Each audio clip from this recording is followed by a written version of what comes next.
BCom first year के प्यारे बच्चों, स्वागत है आप सभी का इंडिया सॉफ्ट में।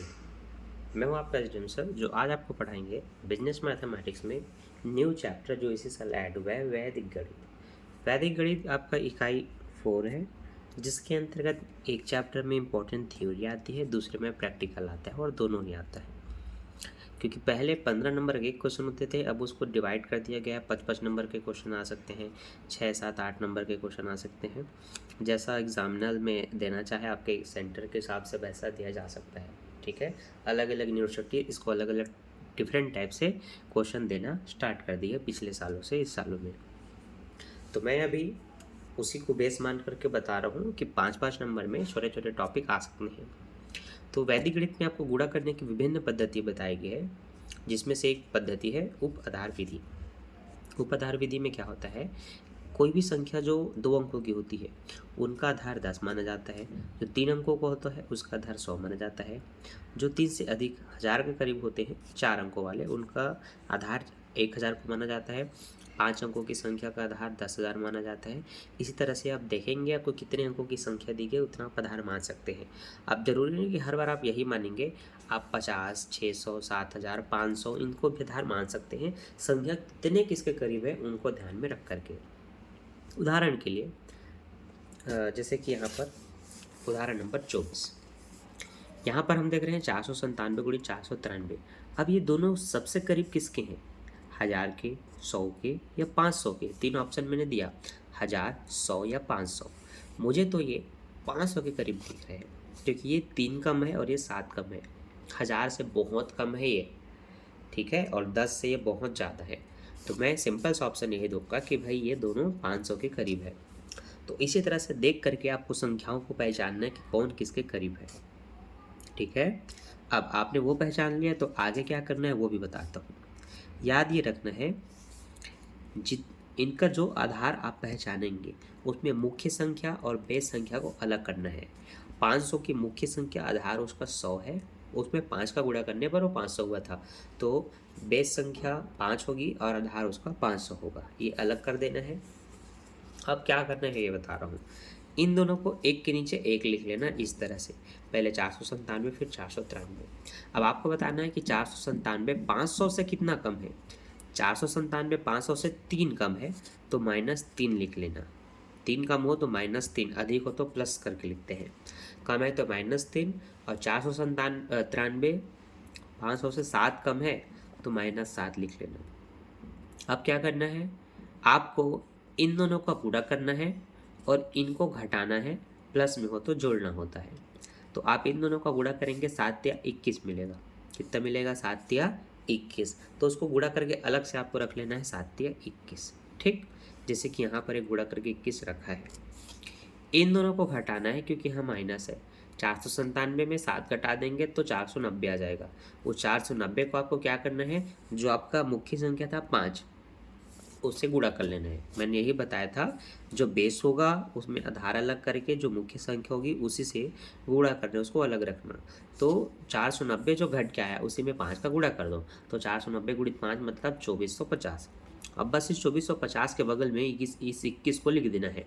तो 2450 के बगल में 21 रुपये को लिख दिए, तो कुल मिला के 2,45,021 रुपये आपका आंसर है। अब आप इसको कैलकुलेटर में गुणा करके देखिए आपका आंसर आता है कि नहीं। ठीक है, चलिए उत्तर की पुष्टि के लिए मैं भी आपके सामने गुणा करके देखता हूँ। आप भी फटाफट गुणा करके देखो, अगर आंसर यही आता है इनको गुणा करने से तो वीडियो को एक लाइक कर देना। ठीक है, चलिए 497, ठीक है, गुणित 493, 24, 50, 21 आंसर आया है। आप देख सकते हैं 24, 50, 21, और यहाँ पर भी वही आंसर आया है 24, 50, 21। इसका मतलब हमारा मेथड बिल्कुल सही है। वैदिक पद्धति में आपका समय बचाने के लिए गुणा करने की विभिन्न पद्धति आपको इसी तरह से सिखाया जाता है। आई होप आप बहुत अच्छे से वीडियो को ध्यान से देख रहे हैं और पूरा का पूरा सीखने की कोशिश करेंगे। एक और उदाहरण मैं आपको दिखाता हूँ, उदाहरण नंबर 23। अब इन दोनों को पहचानो। आपको मैं कुछ ऑप्शन देता हूँ, ये दोनों 100 के करीब है, 500 के करीब है कि 200 के करीब है। सिंपल सी बात है भैया, ये दोनों 200 के करीब है, इनका उपधार 200 है। इसमें से मुख्य संख्या 2 होगी, 100 को गुणा करेंगे 2 के साथ, तब 200 आएगा, 100 दूनी 200। तो मुख्य संख्या अलग कर दो और 100 को अलग। अभी आपको पता चल गया, अब 2 का गुणा करना पड़ेगा, जो भी आपको जोड़ने घटाने से प्राप्त होगा उसके साथ। अब इन दोनों संख्याओं को एक के नीचे एक, पहले 213 फिर 202। ये 200 से कितना अधिक है? ये 13 अधिक है। ये 200 से कितना अधिक है? ये 2 अधिक है। अधिक हो तो प्लस का साइन लगाना, मैंने समझाया था। और इन्हीं दोनों को पहले गुणा कर दो, तो 13 दूनी आपको 26 मिलेगा। अब इसको और इसको जोड़ेंगे, वहाँ घटाए थे क्योंकि वहाँ माइनस में था, यहाँ प्लस में, तो जोड़ेंगे 213 और 2 जोड़ दो तो 215। 215 को 2 से गुणा कर दो, 215 का दुगुना हो जाएगा 430, इसलिए आप यहाँ पर देख रहे हैं आपको 430 मिला। और इन दोनों को गुणा करने से क्या मिला था? 13 दूनी 26। 430 के बगल में 26 को लिख दो, तो कुल आंसर आपका इस तरह से आ जाएगा 430 और 26, तो 43,026। अब हम फिर से गुणा करके देखेंगे हमारा आंसर सही है कि गलत है।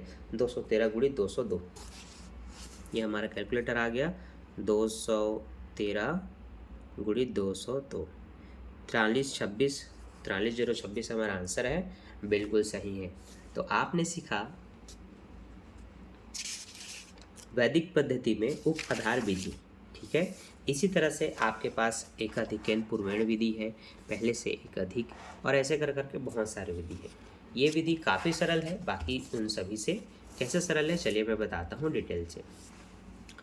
इस तरह से कोई से भी आपको क्वेश्चन गुणा करने को दिया जाएगा, इसमें सबसे पहले आप ये चेक करें इनकी इकाई की संख्या क्या दी गई है। इन दोनों संख्याओं में इसकी इकाई की संख्या 7 है, इसकी इकाई की संख्या 3 है। आप उन दोनों को मन में जोड़ के देखिए इकाइयों का योग 10 हो रहा है कि नहीं। हमेशा इकाइयों का योग 10 होना चाहिए। अगर हो रहा है तो तुरंत आप गुणा कर दीजिए। तो हाँ, 3 और 7 10 हो रहे हैं, मन में अब हमने जोड़ के देख लिया, तो हम गुणा कर देंगे। 3 7 सीधा 21। अब दोनों तरफ देखिए दहाई की संख्या क्या है। दूसरा रूल ये है कि दहाई की संख्या दोनों तरफ बराबर होनी चाहिए। तो दहाई में यहाँ भी 6 है, यहाँ भी 6 है। तो जब दहाई की संख्या दोनों तरफ इक्वल हो तो उससे एक अधिक जो उसके बाद आता हो उसी को उसी में गुणा कर दो। तो 6 के ठीक बाद 7 आता है, 7 को 6 में गुणा कर दूँ तो 7 छक्का 42, तो सामने में लिख लो 42। इनका गुणा करना है 7 और 3 का, तो 21, और 6 से अधिक 7, तो 7 छक्का 42 आपका आंसर। ठीक, समझ आया? नहीं समझ में आया? मैं एक आपको प्रैक्टिकल करके बता देता हूँ, कोई दिक्कत नहीं है। चलिए देखिए ध्यान से, ये मैं अपने बोर्ड में जाता हूँ आपको समझाने के लिए।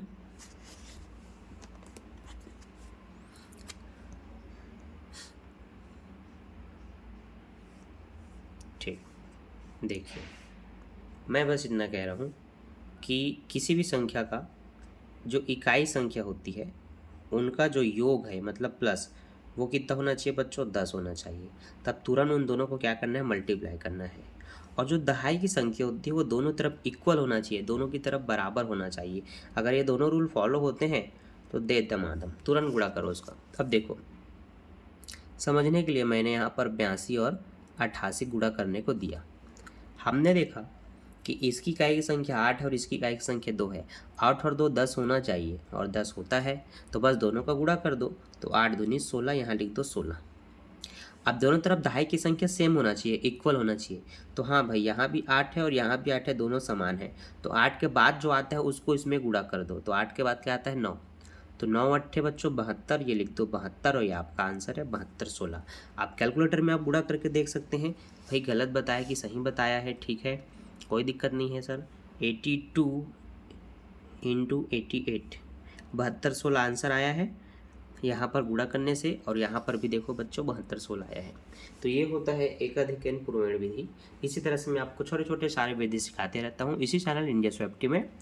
तो चैनल को सब्सक्राइब करके वीडियो को लाइक कर देना और बेल नोटिफिकेशन ऑन कर लेना ताकि हर वीडियो टाइम पर आपको मिल पाए। Thanks for watching. दोस्तों को वीडियो के साथ शेयर जरूर करें।